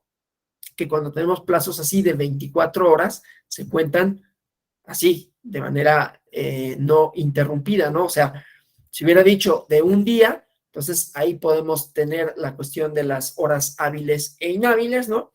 O de los días hábiles e inhábiles, pero aquí si lo computamos por horas, entonces se entiende que, y además en los procesos electorales, ¿no? Donde todas las horas y todos los días son inhábiles, ¿no? Pero bueno, entonces esto, los plazos en horas se cuentan de manera sucesiva, ¿no? No por horas hábiles, sino completas. Por eso luego no me gusta poner la pantalla incompleta, porque no puedo avanzar en la presentación. Bueno, la cuestión relativa a las medidas cautelares, solo lo señalo, ¿no? De manera muy general, obviamente no le voy a dar lectura a cada una de estas, ¿no? Medidas cautelares, cómo se llevan a cabo la audiencia de pruebas y alegatos, ¿no? Quienes intervienen, seguimos hablando de los derechos, ¿no? Las medidas cautelares para preservar la materia del juicio, por un lado, o para que no subsistan los efectos de la propaganda política y que esto conlleve a que pues de nada sirve que haya una sanción a final de cuentas, ¿no? Entendiendo otra vez la idea de las dilaciones, bueno, si hay medidas cautelares y estas ordenan la suspensión o que ya no se difunda más una propaganda determinada, entonces cumplen con esa finalidad de cuidar por lo menos la elección y los efectos que pueda tener la propaganda en un proceso electoral, ¿no? Luego, la audiencia de pruebas y alegatos, igualmente, ¿no? Se prevé cómo interviene el denunciante, el denunciado, cómo se admiten las pruebas, el desahogo y los alegatos de las partes, ¿no? Las pruebas admisibles, que ya habíamos ayer hablado, aquellas que por su propia naturaleza se puedan desahogar. Y cuando se ha celebrado la audiencia, se turna el expediente a la sala regional especializada con un informe circunstanciado por parte del instituto, ¿no? Igual, las competencias de las juntas locales o distritales del instituto para tramitar los procesos especiales sancionadores, la competencia de la sala regional especializada, que recibe el expediente y que puede ordenar diligencias para mejor proveer, ¿no? Si hay omisiones, deficiencias en la integración del expediente. Las diligencias para mejor proveer son para que el expediente, para que tengamos las pruebas necesarias que acrediten o no la comisión de la conducta, la comisión del ilícito, y entonces, además de esto que conste en el expediente, se ordena alguna otra cosa. Se puede ordenar alguna otra prueba que se desahogue, alguna inspección, y así sucesivamente, para que las y los magistrados de la sala regional especializada tengan elementos para resolver, ¿no? Y bueno, los efectos de las sentencias. ¿Existe o no la violación? Y la sanción, ¿no? Que decimos también se hace extensiva a las medidas reparadoras, ¿no? Se puede. Oh, es que les digo que esto me desespera un poquito, ¿no? ¿Cuándo procede? Ley General de Instituciones y Procedimientos Electorales en su artículo 470. Esto ya lo habíamos visto, ¿no? Violaciones a la base tercera del artículo 41 constitucional o párrafo octavo del 134 constitucional, ¿no? Infracción a las normas de propaganda política electoral, conductas que constituyen actos anticipados de campaña. Aquí, claro, la cosa es conductas que constituyen actos anticipados de campaña, eso solo se determinará en el procedimiento, como pasa en el derecho penal y en el procedimiento administrativo. Que hay una verificación administrativa no quiere decir que me van a sancionar, ¿no? Que haya un procedimiento especial sancionador no quiere decir que va a derivar en una sanción, quiere decir que se van a llevar a cabo diligencias tendientes a corroborar si existió o no la violación. Por eso uno de los efectos de la sentencia puede decir declarar que no existió tal violación, ¿no? Entonces, las conductas que constituyen actos anticipados de campaña, pues se tendrá que acreditar que fue así, con la debida temporalidad que ello significa, ¿no? Y desde luego, la parte denunciada, pues tendrá también su derecho de audiencia y podrá acreditar que no fueron actos anticipados de campaña, ¿no? De manera tal, pues, que el hecho de que exista la tipicidad no implica que exista el siguiente elemento, que es la culpabilidad, ¿no? Conducta típica, antijurídica y culpable, ¿sí? Ahí es que les digo que bueno, y esto, ¿no? La distribución de competencias, la instrucción del procedimiento especial sancionador.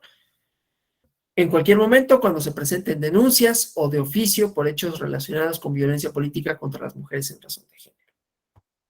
Esas serán de oficio. También pueden ser por denuncia, ¿no? Pero también pueden ser de oficio, ¿no? Esto que habíamos visto del 134, párrafo séptimo. Incumplimiento de medidas cautelares, ¿no? Se ordena una medida cautelar y no la cumplen, puede dar pie a otro procedimiento especial sancionador, ¿no? O sea, me ordenan que baje un spot, ¿sí? Y no lo hago. Entonces, eso puede dar también pauta a que se instruya otro procedimiento especial sancionador por ese hecho, ¿no?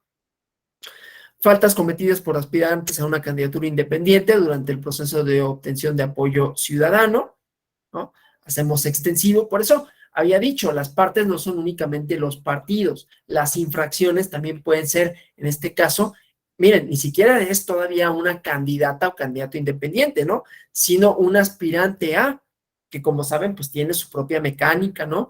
Las firmas que se tienen que obtener, los apoyos. Entonces, estas personas también pueden ser sujetas de procedimientos especiales sancionadores, ¿sí? Uso indebido del padrón electoral en el proceso electoral.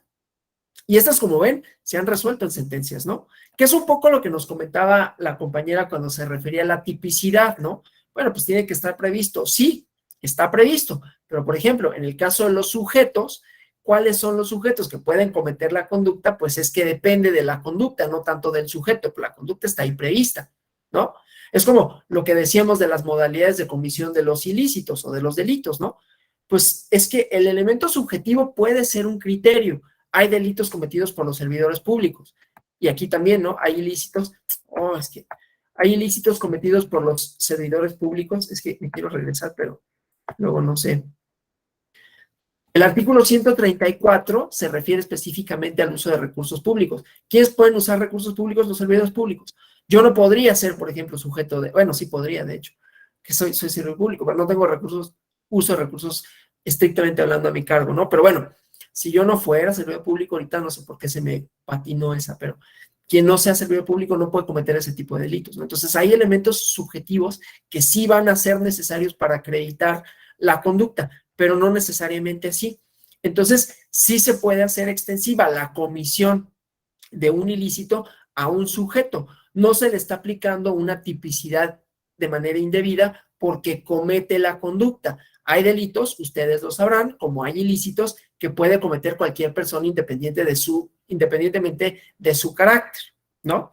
Claro, tendrán que ser imputables, ¿no? Aquí estamos en el entendido que si participan en las campañas electorales son imputables. ¿A qué me refiero con imputables? Que tengan capacidad de decisión y que sean mayores de edad, que no estén en alguna de los supuestos que contempla la propia norma también, para decir que no son imputables, ¿no?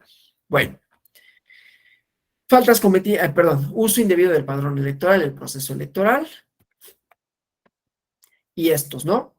Tramitar por esta vía quejas o denuncias durante los procesos electorales, ¿no?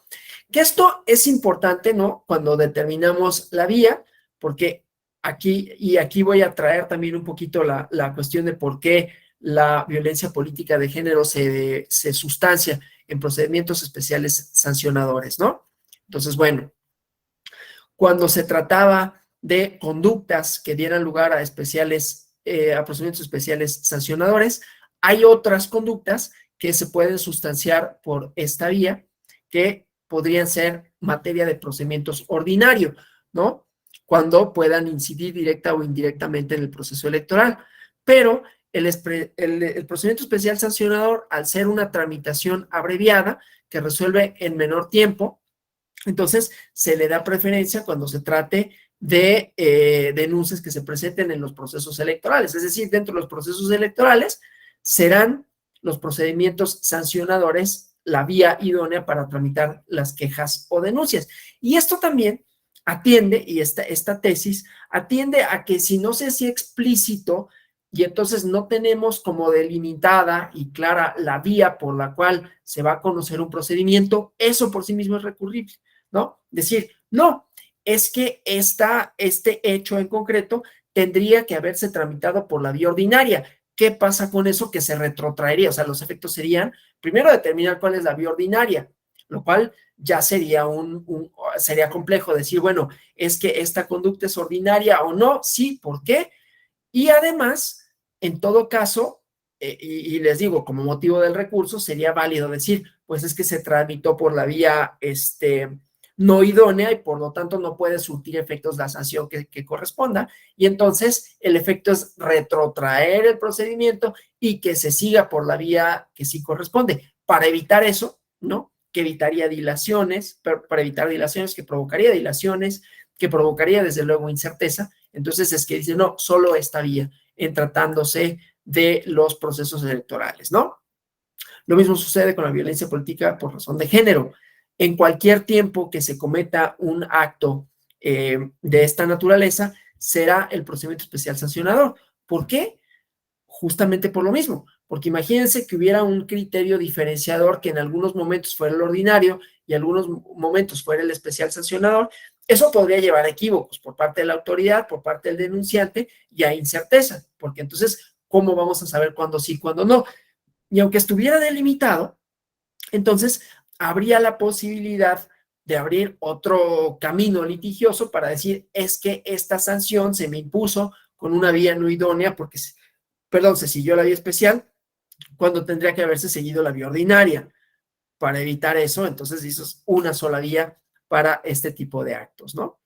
Esos son, e igualmente, o sea, seguimos protegiendo los derechos de las partes, ¿no? La seguridad jurídica, ¿sí? Para analizar violaciones relacionadas con propaganda político-electoral en radio y televisión, ¿no? Las cuestiones relativas a propaganda electoral en radio y televisión, igualmente por la brevedad del trámite, ¿no? Porque, y aquí como dice la jurisprudencia, ¿no? La necesidad de definir con la mayor celeridad posible sobre lo ilícito o lo ilícito por los efectos que puede tener en el electorado. Volvemos a la reforma de 2007 y el conflicto postelectoral de 2006, ¿no? Porque, y además, a ver, en el momento en que se establece esta jurisprudencia, pues la propaganda era eminentemente por radio y televisión, como sucedió en la campaña de 2006, ¿no? Ahorita, pues esto se puede hacer extensivo a las redes sociales, ¿no? Pero bueno, esta cuestión relativa a la afectación, a la inmediatez, ¿no? En el caso de las redes sociales, cómo se replica, ¿no? De manera rápida y amplia, cómo se difunde esta información y que desde luego puede incidir en la formación de la opinión pública, que también, insisto, se tutela, ¿no? Que la ciudadanía cuente con información fidedigna para hacerse de una opinión y entonces tomar una decisión que al final pues será vinculante, ¿no? Entonces, bueno, seguimos en esto, ¿no? Las competencias. La competencia, a ver, vamos a ver cómo vamos de tiempo. Bueno, las competencias que también incide en la seguridad jurídica, ¿no? Cómo determinar a qué autoridad le corresponde y por lo tanto que sea legítima la sanción, que sean legítimos los efectos vinculantes que tiene para con las partes, ¿no? Entonces, ¿cómo determinamos a qué autoridad le compete tramitar un procedimiento especial sancionador, ¿no? Primero, el proceso al que está vinculado la falta denunciada, ¿no? Se trata de un proceso federal o local. El impacto que puede tener en una elección, local o federal. En general, para saber la competencia, ya sabemos que los medios de defensa electorales y el sistema electoral jurisdiccional es un poquito o bastante complejo, ¿no? Tiene varios elementos, tiene varios procedimientos, entonces siempre hay que ver esta parte, ¿no? Qué tipo de elección se trata, ¿no? Para saber cuál es el medio de defensa correspondiente, ¿no? En este caso ya sabemos, no es un medio de defensa como tal, lo tiene medios de defensa este propio procedimiento, que son los recursos de revisión en el procedimiento especial sancionador, es un medio para sancionar conductas que puedan tener una afectación, que puedan producir una afectación en los procesos electorales, y para saber a quién le compete, pues esto, ¿no? ¿Qué elección? El ámbito territorial en que ocurra la conducta denunciada y si está prevista como infracción en la normativa local o federal, ¿no?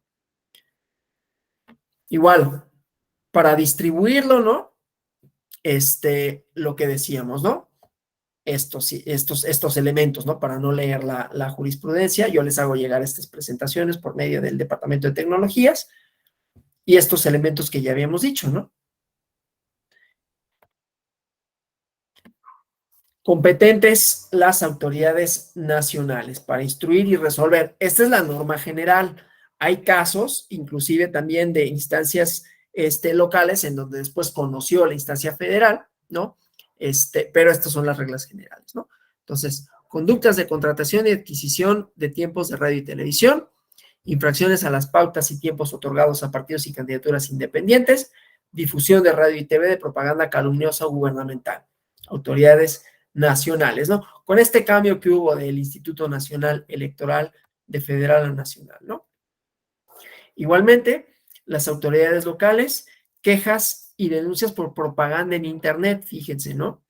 Entonces, es las autoridades locales quienes pueden sustanciar las quejas e investigar sobre presuntos actos anticipados de campaña, violaciones al principio de imparcialidad por propaganda en Internet y imponer la sanción, no las autoridades federales, ¿no? Igualmente, para los actos anticipados de campaña, la competencia se determina por cómo se vincula al proceso electoral que se está tratando de proteger, ¿no? ¿Cuál es el proceso electoral que estamos cuidando? ¿Cuál es el proceso electoral que se daña con la comisión de esa conducta? Es otra regla para establecer la competencia, ¿no? Tutelar la equidad en la contienda, ¿sí? ¿Qué contienda se vulneró? Y entonces determinamos la competencia, ¿no? Igualmente aquí, autoridades administrativas locales, quejas o denuncias por violación al 134, igualmente, con la idea de que cuál es el proceso electoral que se lesiona, ¿no? Si estamos hablando de un proceso electoral federal en donde el presidente interviene, entonces será competente el Instituto Nacional, ¿no? Aquí estamos hablando quejas o denuncias por el artículo 34 constitucional cuando se trate de recursos públicos ejercidos en el ámbito local, ¿no? O por realizar propaganda gubernamental que promocione a un candidato o candidata o a un funcionario público local para una elección de esa índole, ¿no? Igualmente aquí, difusión de informe de labores fuera del ámbito geográfico, aquí sí corresponde al INE, ¿no? Esto es súper común, ¿no? Que de repente el diputado local de tal entidad va a tener su informe y coloca espectaculares y resulta que coloca espectaculares, que también eso sucede y es más o menos común, porque hay muchas ciudades que ya abarcan más de, sobre todo las entidades federativas, ¿no? Fuera de la Ciudad de México. Bueno, aunque aquí también puede pasar, ¿no? El diputado por Coyoacán, por ejemplo, ¿no? Y resulta que está en los lindes con Benito Juárez, porque colindan, ¿no? Y de repente, pues porque está más allá de la zona geográfica, ¿no? Entonces, esta difusión de informe de labores le compete al INE, ¿no? Y como decíamos, a partir de la reforma de 2014, pues tiene estas dos fases, en donde hay una autoridad administrativa que conoce, que investiga, que puede admitir o desechar, lleva a cabo diligencias preliminares, ordena las medidas cautelares y sustancia una audiencia de pruebas y alegatos. Y luego está la fase jurisdiccional, en donde pues ya la sala regional especializada analiza los elementos que haya aportado el Instituto Nacional Electoral y toma una decisión en ese sentido, ¿no? Entonces, bueno, estas diligencias preliminares, ¿no? Que lleva a cabo, como veíamos aquí, el Instituto Nacional Electoral, se pueden tomar en cuenta para resolver la denuncia, ¿no? Ya veremos mañana esto del fondo de la denuncia, a qué se refiere cuando resolvemos el fondo de una controversia, ¿no? Los distintos resultados que puede tener las sentencias, que son algunos de los efectos de la fase jurisdiccional, ¿no? Igualmente, las medidas cautelares, ¿no? Hay diligencias preliminares que lleva a cabo el Instituto Nacional Electoral. Ya veremos esa parte en la distribución de competencias, porque lo relativo a las medidas cautelares, aunque hay un módulo específico de medidas cautelares, y no me meteré mucho con ello, pero corresponde al Instituto Nacional Electoral. Me interesa mucho, ¿no?, que quede claro qué le compete a qué autoridad y por qué y cómo la reforma modificó en este sentido, ¿no?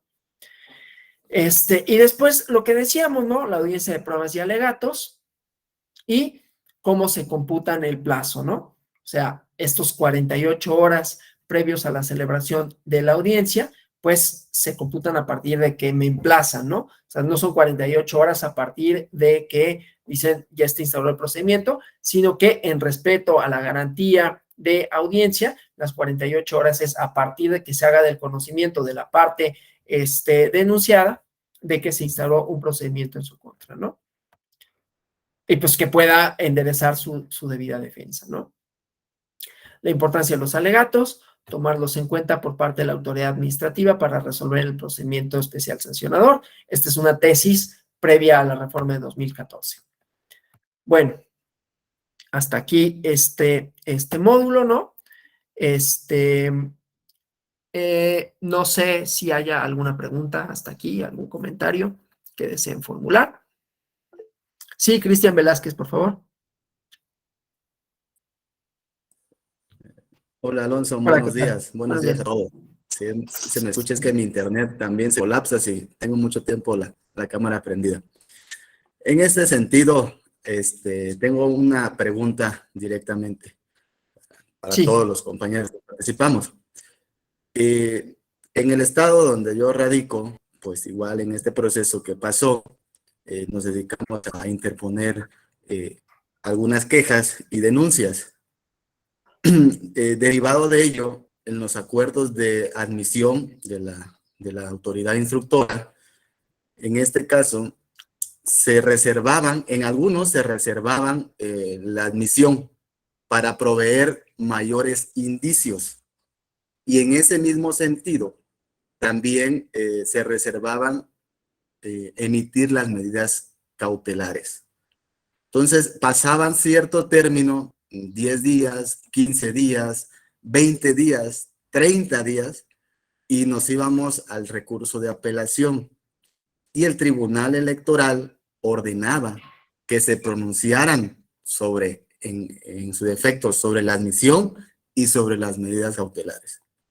Pero la autoridad instructora decía, se tomaba en cuenta de una jurisprudencia de la Sala Superior, no recuerdo el número. Pero mi pregunta es, ¿cuál es el plazo razonable o qué plazo razonable consideras que es adecuado para una autoridad instructora en ese sentido de que se reserva la admisión o se reserva las medidas cautelares? Cuando nosotros presentamos los indicios necesarios, por eso el Tribunal Electoral ordenaba que ya se pronunciaran respecto a esos dos puntos. ¿Cuál es el plazo razonable para una autoridad instructora se pronuncie sobre esos puntos?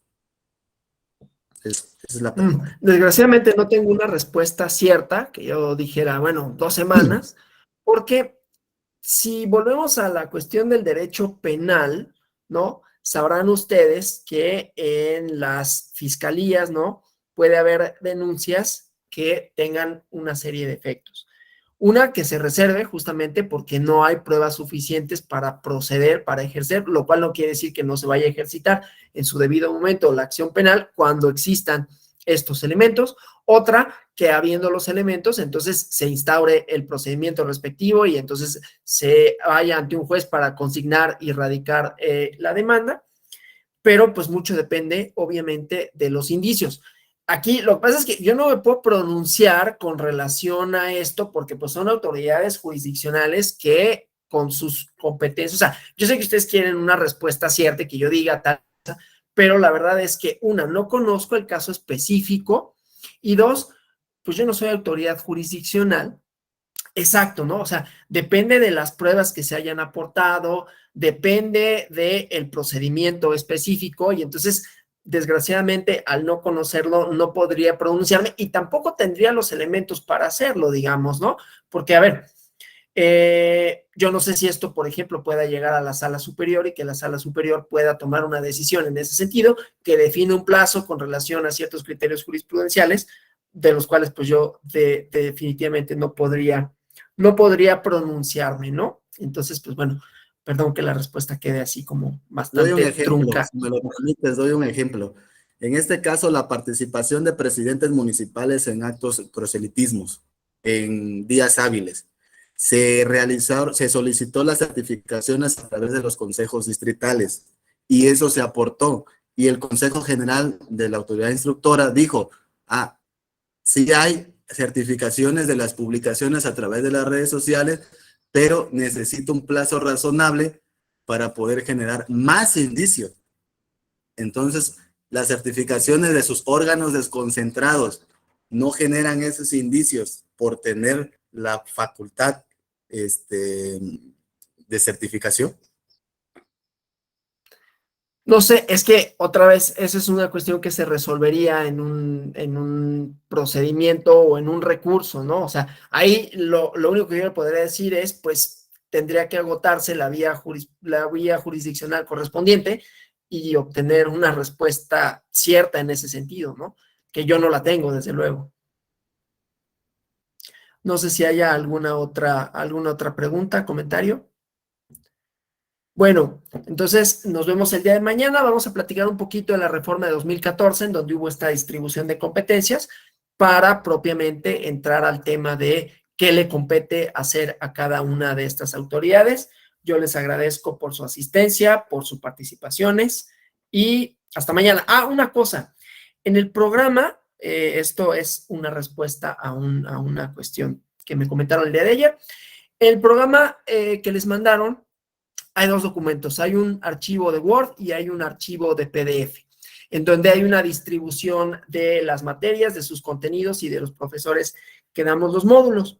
En el documento de Word van a encontrar el material, tanto el que se tiene que leer como el que se tiene que acreditar o que se tiene que cursar de manera, pues, más o menos simultánea para acreditar el diplomado, que viene propiamente también en la convocatoria y en el PDF, ¿no? Hay un par de cursos que se dan aquí en la plataforma de la Escuela Judicial Electoral.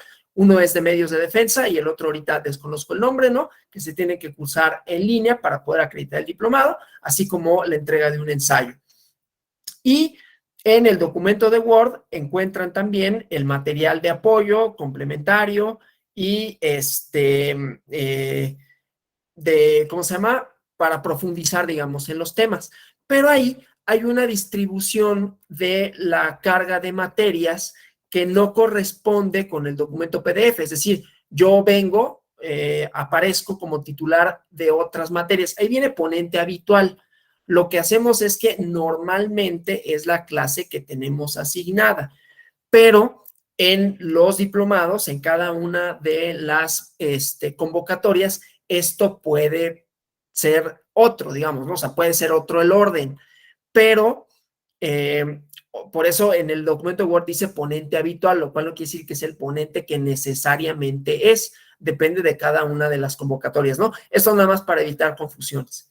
Entonces, eso, ¿no? O sea, si ven que a mí me correspondía en el Word una clase relativa al recurso de revisión del procedimiento especial sancionador y estoy dando otra, es simplemente porque si bien soy el ponente habitual de esa materia, en cada convocatoria esto puede variar, ¿no? Nada más eso para evitar cualquier confusión. Bueno, nos vemos el día de mañana. Muchas gracias y que pasen un feliz martes. Gracias, buen día. Gracias. Excelente día. Gracias, buen día.